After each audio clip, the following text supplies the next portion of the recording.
এরকম কোনো অস্বাভাবিক মৃত্যু আসলে আমি চাই না আমার জীবনে, যেমন সুইসাইড করার বিষয়টা। আমি যদি মরে যাই ভাববেন যে এটা স্বাভাবিক মৃত্যু না। তো এখন বিয়ে শাদী দিতে পারছে না বলে একদম মেরে ফেলো ওকে, জীবিত মানুষকে মেরে ফেললাম, তারপর ও যদি কোনো রিয়াকশনটা না দেয় তাহলে এবার দেখি কোনো অ্যাকশনে যাওয়া যায় কিনা।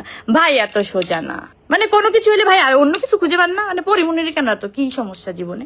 একটা মৃতদেহ ঝুলন্ত ভাবে আপনি মানে পাবেন, এত সোজা না। হ্যাঁ, আপনি ভাবেন আপনি মরে গেছেন, ধরেন আপনারা কেউ বললো যে আপনার এক আত্মীয় মারা গেছে, তো আপনি সেই আত্মীয়কেই ফোন করে জিজ্ঞেস করছেন আপনি কি বেঁচে আছেন, আপনি মারা গেছেন, কখন মারা গেছেন। তো এরকম একটা ব্যাপার। তো কোনো একটা পোস্টে বা সামহাউ এটা রিউমার, যে কোনো ওয়েতেই সেটা হচ্ছে যে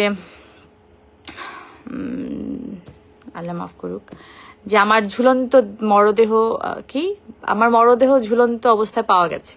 তো কতটা শকিং আমার জন্য। দেখেন, মৃত্যু তো আসলে কেউ মানে কোনো মানুষের হাতে নেই, এটা তো আপনি জানেন না যে কখন আপনি চলে যাবেন। আর এই মুহূর্তে আমি চলে যেতে পারি কথা বলতে বলতে আপনাদের সাথে। তো কিন্তু এমন আমি খুব স্বাভাবিক মৃত্যু আল্লাহর কাছে চাই, কিন্তু এরকম কোনো অস্বাভাবিক মৃত্যু আসলে আমি চাই না আমার জীবনে, যেমন সুইসাইড করার বিষয়টা। যে আমাকে বলা হচ্ছে যে হ্যাঁ, মরদেহ কিভাবে। এখন ধরেন কোনো কারণে যদি কোনো কারণে সত্যি সত্যি যদি আমার মরদেহটা, আজ থেকে 4 বছর আগে আমি এই কথাটাই বলছিলাম, যে আমাকে যদি কোনোভাবে কেউ খুন করা হয় ভাববেন যে মানে আমি যদি মরে যাই ভাববেন যে এটা স্বাভাবিক মৃত্যু না, আমাকে কেউ মেরে ফেলেছে। সো আজকেও আমি সেম কথাটাই বলবো। এই যে ঝুলন্ত মরদেহটা উদ্ধার করলো অনেকেই আমার, তারপর মৃত মানুষ লাইভে এসে কথা বলতেছে আপনাদের সাথে। দেখেন, মানুষ একটা হয়তো কোনো একটা কার্যের জন্য, আবার ওই 4 বছর আগে যেটা হয়েছিল যে কোনো একটা ফোকাস সরানোর জন্য পরিমণিকেই মানুষ বেছে নেয়। আলুর দাম কেন বাড়লো, পরিমণির নামে নিউজ করে দাও। তো কি নিউজ করলো, পরিমণির একটা বিয়ে হয়েছে, তো এখন বিয়ে শাদী দিতে পারছে না বলে একদম মেরে ফেলো ওকে। ঠিক আছে, এখন যেটা চলছে ইদানিং বাংলাদেশে, মানে এই মুহূর্তে, মানে আপনারা সবাই তো অবগত, আমাদের ইন্ডাস্ট্রি নিয়ে একজন স্বনামধন্য আর্টিস্টকে নিয়ে যেভাবে যে জিনিসটা হচ্ছে সেটা তো আসলে কাম্য নয়। সেই জিনিস নিয়ে যখন কথা হচ্ছে তখন এটাকে থেকে থামাবার আমি জানি না, আমার সেটাই মনে হচ্ছে।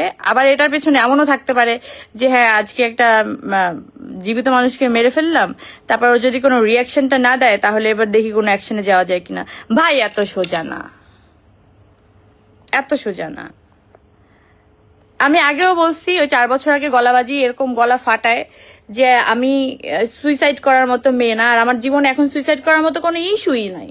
আমার জীবন ভাই বিন্দাস, আমার 2টা বাচ্চা নিয়ে আমি আমার নিজের লাইফ, নিজের কাজ, নিজের জীবন, আমি খুবই খুবই খুশি সুখী একটা মানুষ এই মুহূর্তে, আলহামদুলিল্লাহ।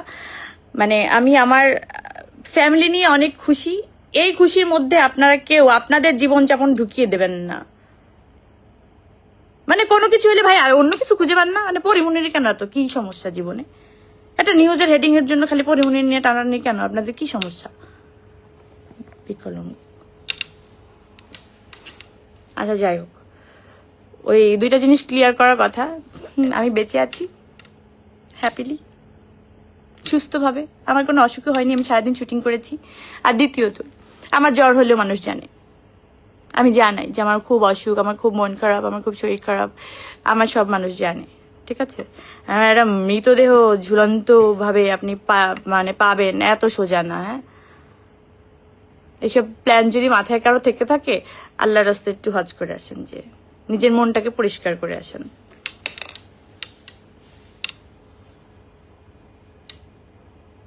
কালপিট একটা মানে ভাবেন, এটা জলজন্ত মানুষকে মেরে ফেলতেছে, আবার এটা নিয়ে নিউজ করতেছে।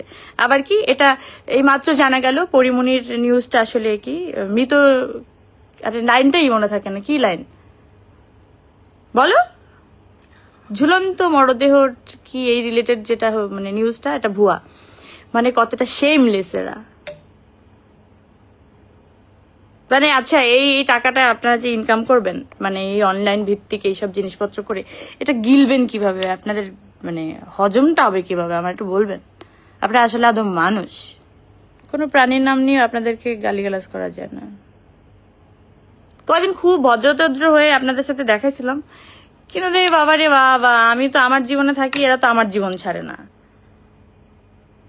তখন তো মনে হয় না রে আমি যা ছিলাম তাই, মুখের উপরে কথা বলে দিতাম, যেটা ভালো লাগতো না সেটা বলতাম ভালো লাগে না, যেটা ভালো লাগবে সেটা বলতাম হ্যাঁ, খুব অ্যাপ্রিসিয়েট করতাম।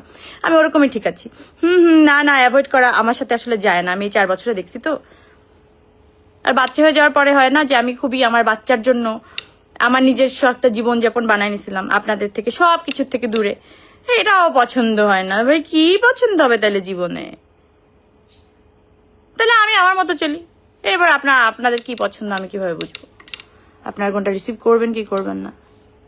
এতগুলো মানুষ আমাকে ভালোবাসে, সবকিছুতে আমাকে সাপোর্ট করে, আমার এইটুকুতেই এনাফ। আমার জীবন এখানেই বিন্দাস। এই যে এত মানুষ আমাকে ভালোবাসা দিচ্ছে, এত মানুষ আমার সাথে থাকতেছে, কোনো কিছু মানে তোয়াক্কা না করে, এটা কতটুকু মানে আমার জন্য একটা ব্লেসিং না? মানে এটা কত মানুষ পায় বলেন? আর কি লাগে জীবনে ভাই? আমার আর কিছু চাওয়ার নেই। এই যে সাধারণ মানুষগুলো যে আমাকে এইভাবে ভালোবাসে, আমার আসলে আর কিছু চাওয়ার নেই, আর কিচ্ছু চাওয়ার নেই। বলেন আপনারা এভাবে বলবেন আর আমার হাত বেড়ে যাবে। মানুষের মৃত্যু কামনা করেন না, বুঝেননি? আর মানুষ পরিদের তো মৃত্যু কামনা করতেই নাই।